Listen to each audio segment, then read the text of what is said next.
You know what really makes me angry about this patch? It has been 11.1.0 patches, and Nintendo still thinks I don't know how to update Splatoon 3? Come on.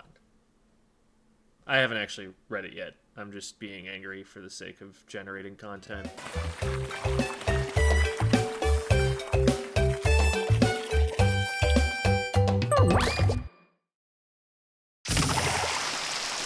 Alright, so this has already happened as of when the video will be released. We've got some changes to weapons. Splattershot Nova. It needs a buff. Increased speed of shots by 25% without changing flight distance. That's not what the weapon really needed. I mean, it helps with fighting, but the weapon's problem is DPS. I guess technically this improves it in the same way that like the 52's fighting was improved by getting its shot speed buff. The difference is that the 52 splats in 2 shots.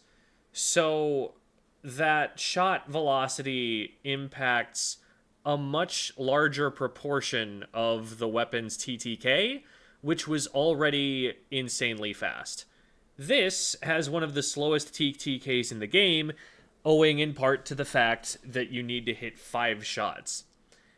And it's only really going to make a difference on the outer edges of that time frame. So I don't see this making much of a difference at all.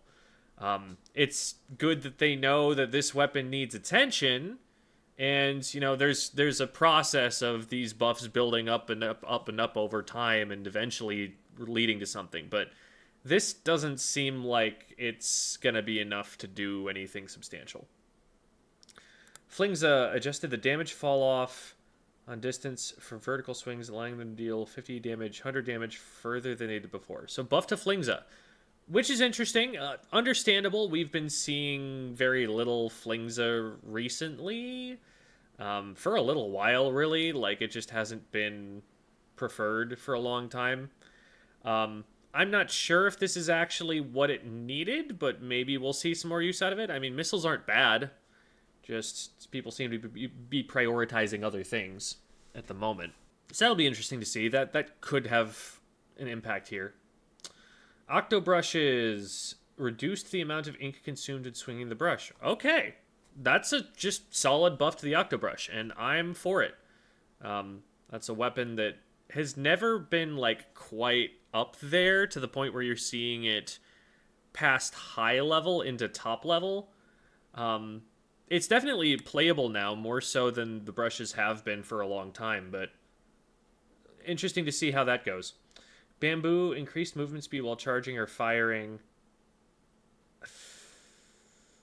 That's good. I don't know how...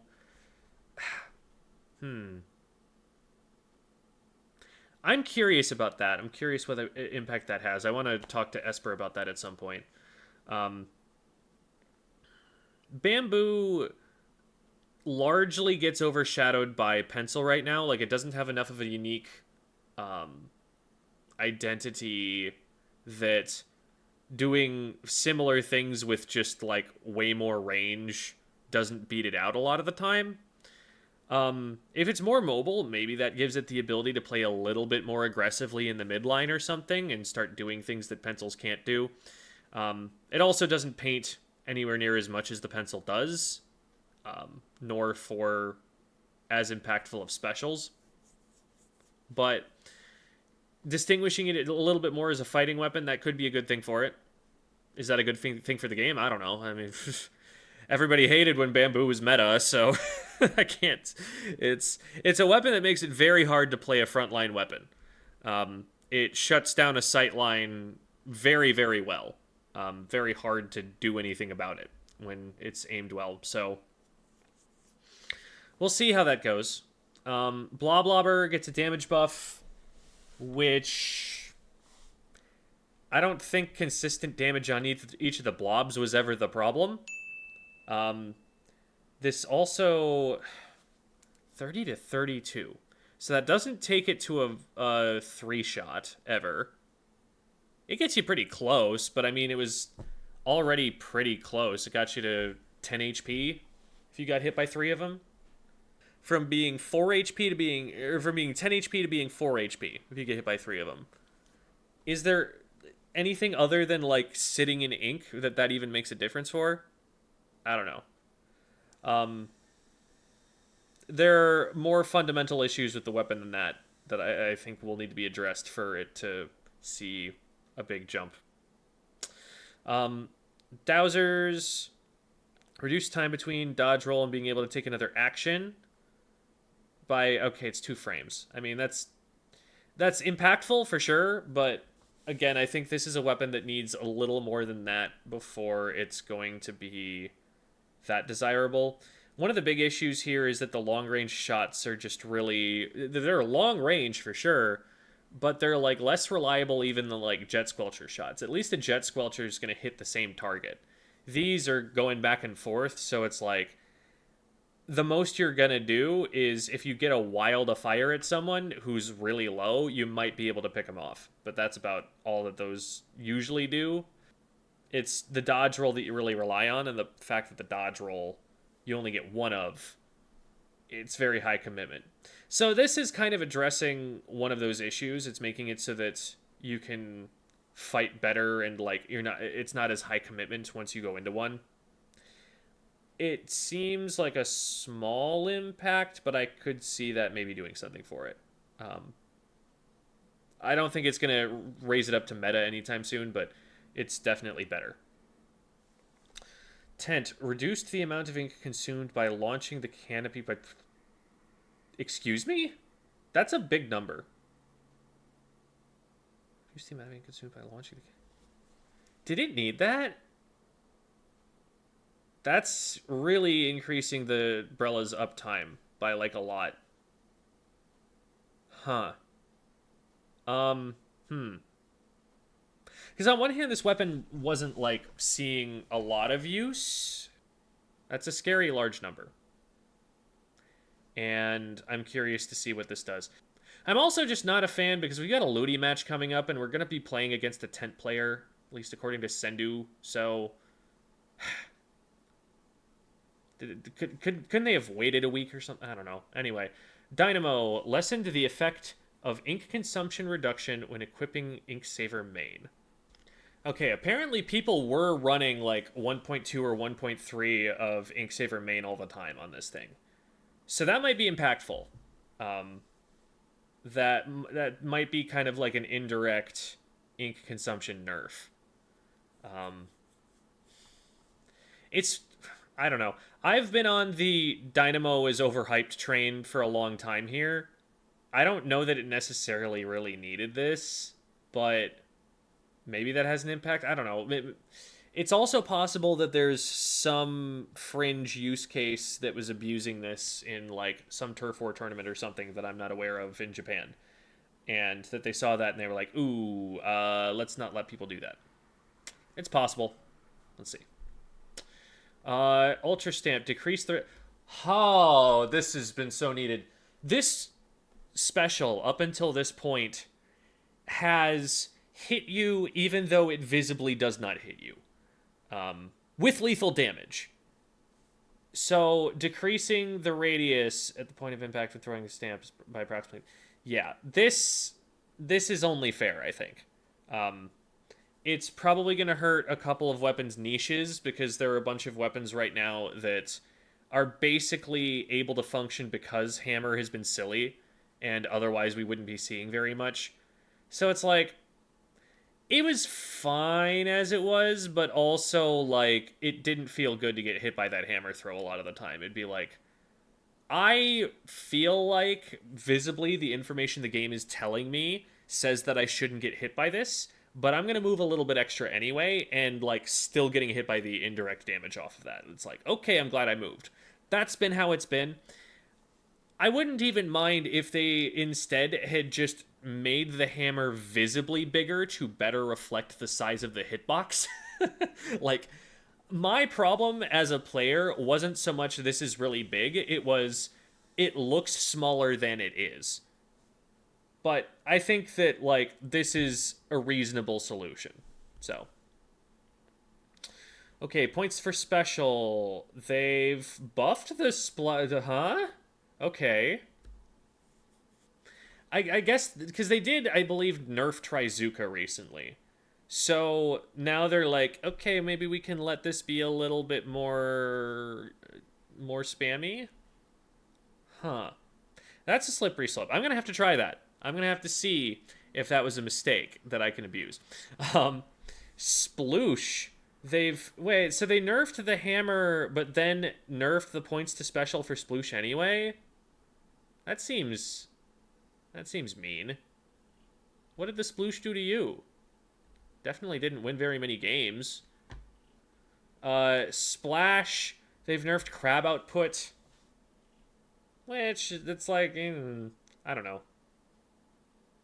I was okay with Splash being what it was. Like, I think it was in a decent place. It didn't seem overpowering from the top level play that I've seen. It's like, it felt like it was in a good spot. So I love how, like, how a lot of the time people refer to Splash and they just say, "Oh yeah, I'm playing Crab." Like, you're playing Crab. That's what you pick when you play Crab. And I wasn't meaning to do it there, but it probably sounded like it. So yeah, like, it's probably not a huge deal because that weapon just paints like crazy already anyway. But I don't know that it was needed either. Luna Neo also nerfing its stamp output. Like, again, they nerfed the special already. You'd think they wouldn't be doing those two things at once. Luna Neo definitely has a niche. It's been getting used a lot by blaster players. Hitbox changes helped all of those weapons quite a lot. I don't know. I feel like targeting the main weapon of these two right here was really more of the answer. Because it's like, yeah, the specials are good for those weapons. Like, it's not a bad kit at all for either of them. But the reason they're getting used right now is not their specials. The reason they're getting used right now is that the main weapon's got a crazy hitbox after all of those changes that they made to it. So this is a nerf to weapons that needed nerfs. I just don't think it's the nerf that they should have gotten to bring them back in line with a reasonable place for them to be. You already aren't counting on a blaster to paint that much. You already aren't counting on a blaster to have a special at the drop of a hat. And you're expecting them to often go in and, like, get splatted pretty often too. So it's not like high special output is the reason that those things were super strong. So it's weird to see that that's the part that's addressed here. Maybe it's just, like, easier for them to do, and they're like, shoot, do we have to go in and redesign hitboxes again? That costs money. Let's do the easier way of balancing these weapons and bumping the special points up. I don't know. Maybe it's something like that. Rapid Pro Deco specifically, and not the... what? Why that one? That's the one that gets whale, right? I'm not freaking out. Yeah, that's the whale one. Why that one? It's the other one that has Vac. Vac is the broken special right now. Why are you nerfing the one with Killer Whale? What? What was the thinking behind that idea? It's literally every other Rapid Blaster has a really, really strong special that is either meta-defining or would be if it was on better weapons. Like, Tacticooler is basically mandatory at top level, and then Ink Vac is so stupid sometimes. Those are the two specials that I would think you would want to nerf, and they picked the only kit that has a subpar special, relatively speaking. Like, granted, like, it all synergizes really well with the weapon, but that's just the last one I would think to give that nerf to. Dynamo, this is an okay nerf. The other one I'm sus about, but this one is like, yeah, they were farming Tacticoolers very fast on this weapon. And so if you want to take it down a peg, that is absolutely one of the places to hit it. I'm glad that this isn't about, like, changing its hitboxes or anything. They're letting it have that. They're just toning this aspect of it down. Again, if you want to nerf it, That's cool. I also am well of the opinion that this weapon did not need to be nerfed. Like, I am fine with where it is in the metagame right now. Like, it's almost like people got used to it being bad to the point where it not being bad feels bad now. That's almost what it feels like to me. But I mean, I this is fine. That's there is a train of thought that leads to that conclusion, which is more than I can say for some Nintendo balance changes. Inkbrush Nouveau. Again, why are they hitting hammer so much? Like, all of these hammer weapons that were basically in play because hammer existed are suddenly like, actually, no, we're not going to let you have the one thing that people liked about you. That's not true at all. The brush players are going to come after me waving their brushes like pitchforks. But yeah, I don't know. It's a little bit weird to me, but it's only 10 points. A lot of these weapons might not make a difference. Brushes usually paint pretty well. So, yeah, whatever. Okay, so the one way they're touching heavy splatling is by giving it 10 points more for special. Absolutely a valid thing to do. The game is better for this nerf being made. However, that will do absolutely nothing. You could get special on this weapon by throwing a sprinkler and firing one full charge.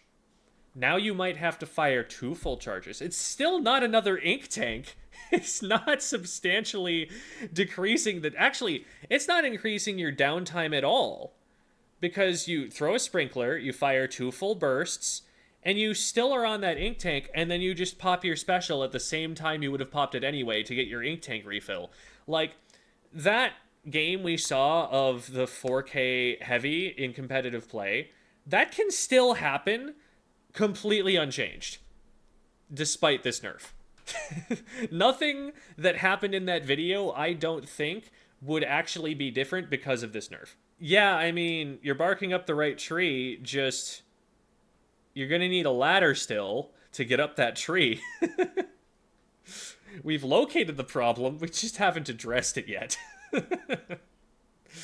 Oh my god. It's crazy to me how, like, sometimes Nintendo's like, oh yeah, 23%, that's a reasonable percentage to change anything in this game by. And then they're like, let's tweak it by 10 points per special. We'll be able to see data from that, definitely. That will be statistically significant. That will show up in the charts that we have about the game that we're keeping. I don't think they're going to see anything different. And then they're going to be like, let's add another buff on top of that. Let's add another nerf on top of that and see what that combination... It's like, it feels very unscientific. Maybe I'm wrong. Maybe that has, like, a massive impact on win rate that they're seeing every single time they do something like this, and we're just fools for thinking otherwise. But I don't know. That does not seem like it's going to deter heavy players from doing what they've been doing at all. Dapples gets a points for special nerf. 10 points. Not huge. Paints decently well. I don't know. I think it's fine. This is a weapon that has been seeing pretty reliable use at top level in niche situations. In any case where you, like, don't want a pencil, this is one of the top other options. Very high utility, and part of its utility is in its cooler output. So if you want to take it down a peg, sure, go for it.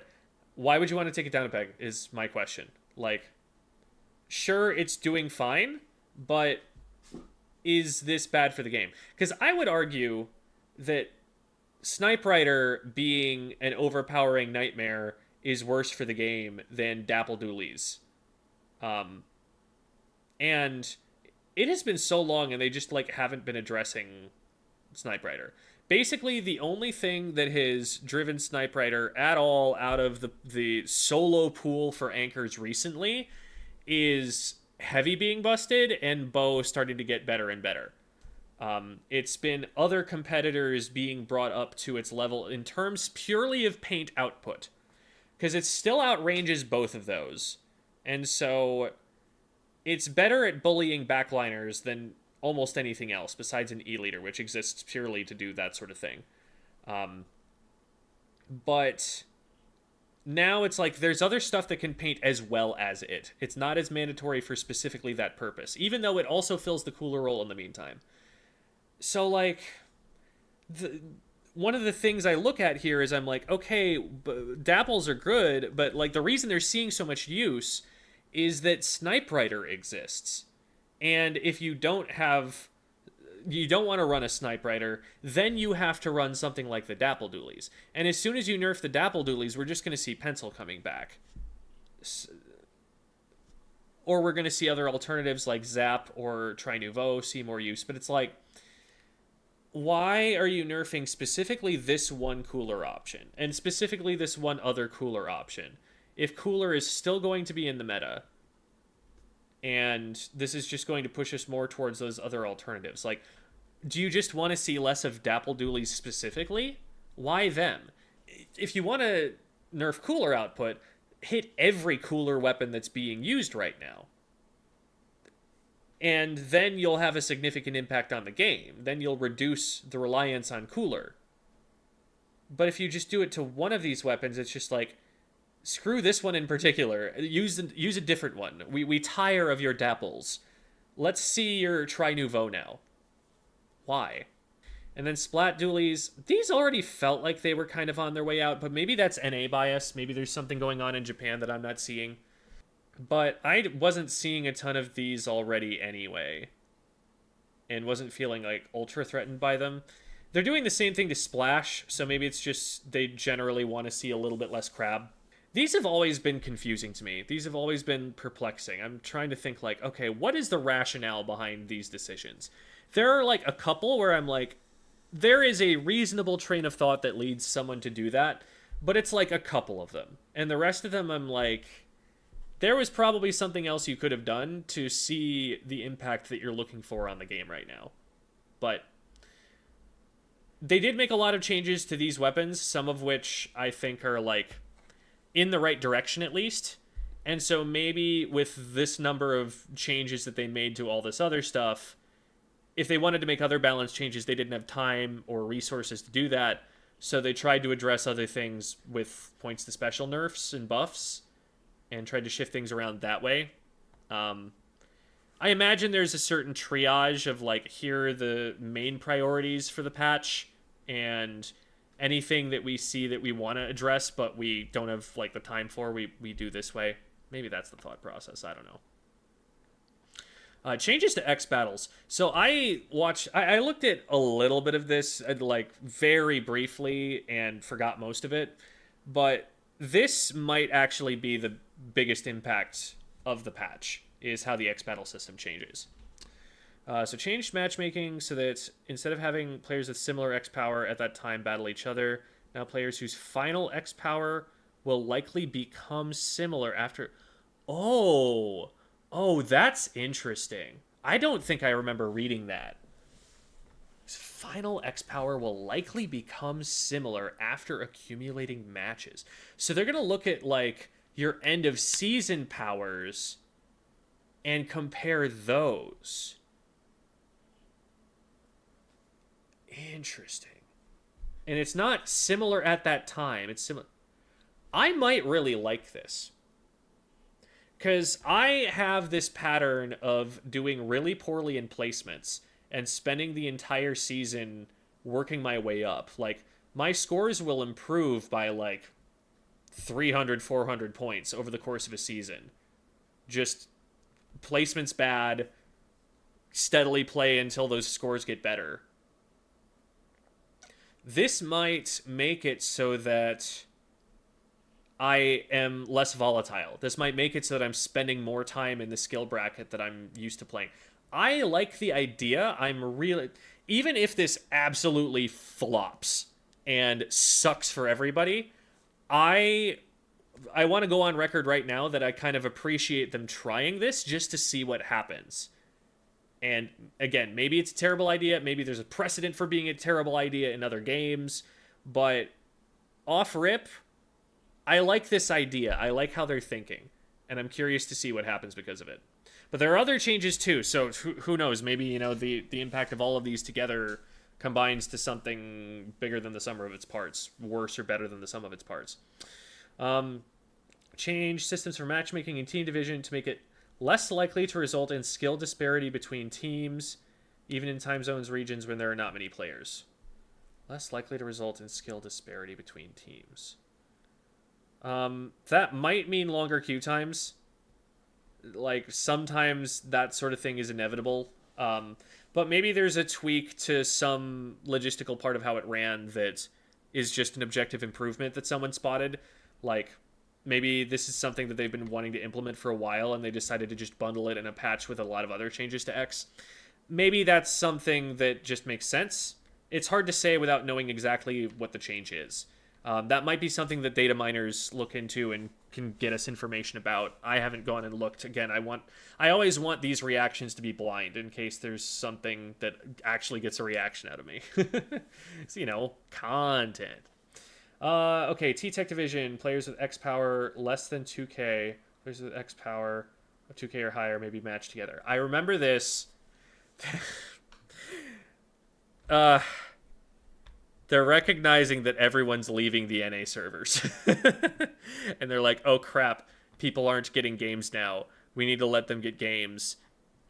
Nobody wants this to happen, really, but if it becomes a necessary evil that, like, if you're going to get games, you're going to need to put people in a bigger pool together, it's going to happen.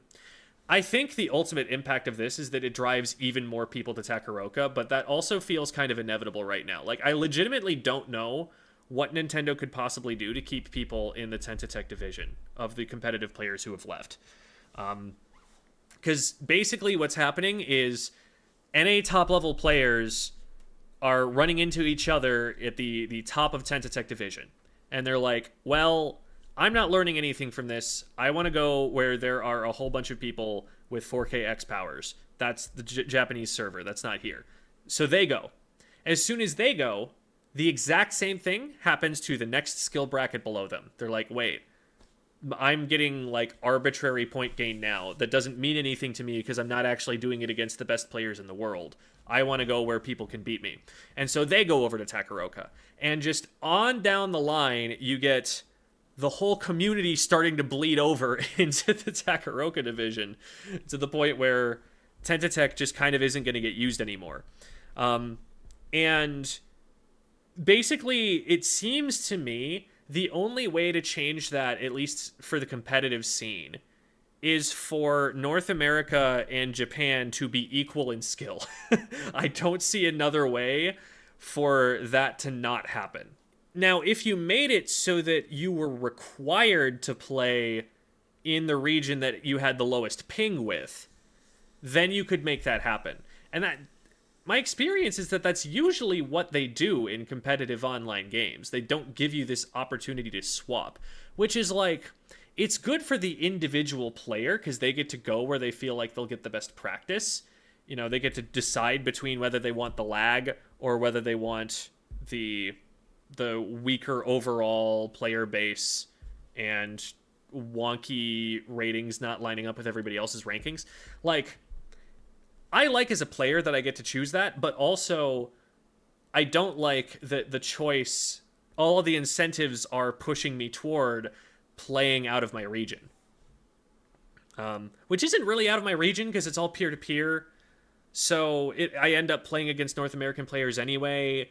It's weird. The better choice right now for me is just to be in Takaroka. But what this also does is it makes it so Tentatech is just like, why does this exist anymore? It feels like a failed experiment at this point.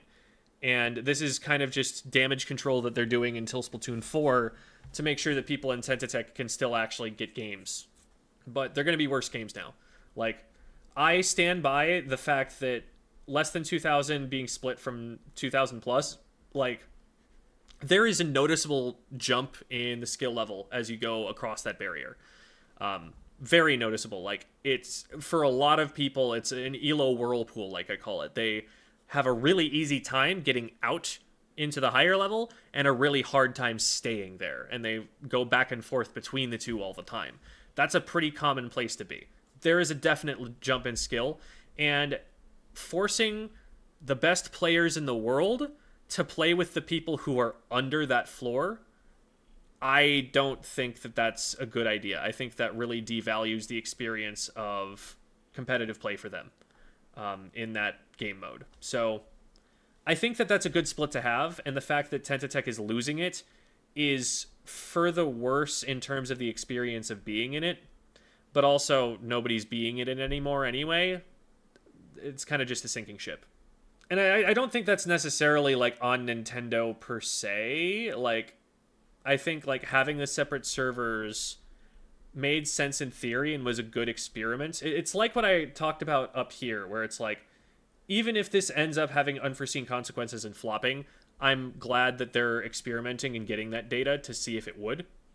But here, same thing. It's like, I think that them swapping, putting people into Tentatech or Takaroka and giving you the choice was a cool experiment that I don't fault them for trying. I do think that that experiment is failing here, and I think we're going to see it work a little bit differently in Splatoon 4. Changed matchmaking to allow battles against more different weapons than before. More different weapons?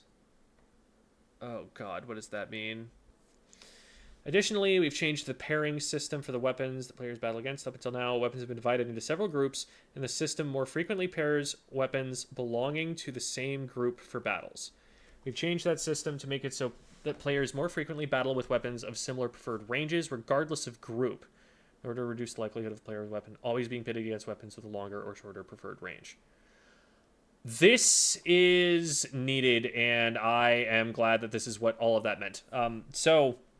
For example, the game has paired a bunch of like chargers into a group of weapons, which means that a lot of the time the game will say, oh, this team has a Gootuber while this team has an E-Leader. Therefore, these teams are fairly balanced. Which is not the way that that works. It's the range that matters, not the grouping of those weapons, not the weapon class. And it looks like they're dealing with preferred ranges now instead of those groupings, which is way smarter, and it's incredible to me that that wasn't what they thought of in the first place. But this is cool. I like this. This will probably make things better. Probably. There could be unforeseen consequences, but this is cool. That's a lot of changes, though. So, like, we're going to get a change to skill disparity between teams. We're going to get a change to matchmaking so that it's based on where the game predicts you're going to end up at the end of the season. And we're getting matchmaking changes for different weapons. Plus, like, I mean, T-Tech is just getting all sorts of volatility thrown into it now. So, like, another question I have is, how are they going to be able to isolate the impacts of all of these different changes and know which ones worked and which ones didn't? I hope they have some kind of solution there. I hope they have some idea. Let's see what their thought process was on this. Changes to matchmaking multiplayer balance. For X battles, we have changed the systems for matchmaking and team division. Rather than simply gathering players with similar X powers at that point in time, we've made it so that it'll gather players whose final X power will likely become similar. With this change, extreme matches will be less likely, even immediately after the start of the season, or immediately finishing calculation.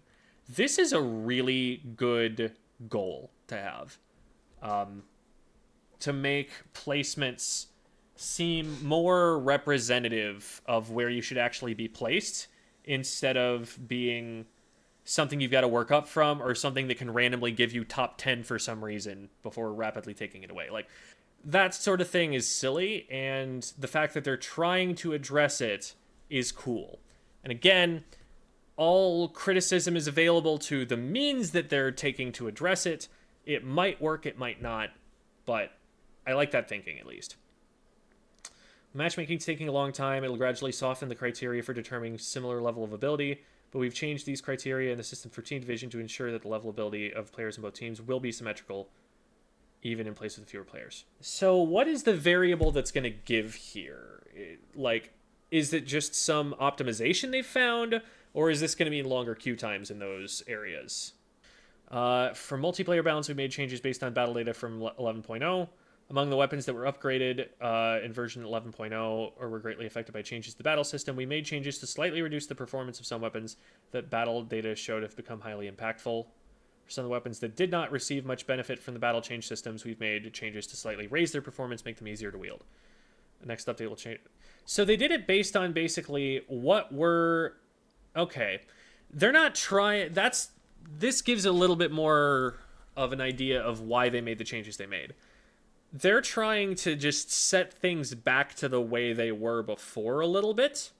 They're trying to make it like, okay, these weapons got a little bit better than we expected them to get, and these weapons got a little bit worse than we expected them to get. Like, they wanted everything to stay about where it was, and so they're trying to, like, undo the unforeseen changes of the 11.0 update. They're trying to say, like, oh, this weapon showed a spike in, like, it improved drastically as a result of 11.0.